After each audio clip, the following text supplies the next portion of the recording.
Why is Coke really hard to give up, and why don't people understand it? So, if you're mixing Coke with alcohol, it creates something called cocaethylene in your system, which is more addictive than alcohol on its own, more addictive than Coke on its own. And if your body gets used to having that intense dopamine hit, then when you do have a drink on its own, it's not going to cut it anymore. And when you do Coke on its own, it's not going to cut it anymore. So if you mix the two together, it ends up that it's just a massive high with the two together. It's also incredibly dangerous, may I add. Like, it makes it so much more dangerous than doing it individually.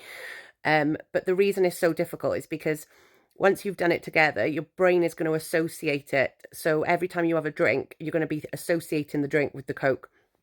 So it's so hard for you to like just pick up a drink and just stick to drink. Your body always wants to go that one step further and buy that packet. And that's where I was with my addiction. I just could not drink without buying a packet. And that's the only reason I'm not drinking now. Is not because I had a problem necessarily with drink. Like, drink never agreed with me, and don't get me wrong, it always caused dramas for me and I never knew when to stop. But my main problem was that I couldn't drink without buying Coke. Like, I had to have it. So I knew the only way that I was ever going to stop that and break that cycle was to give up the drink.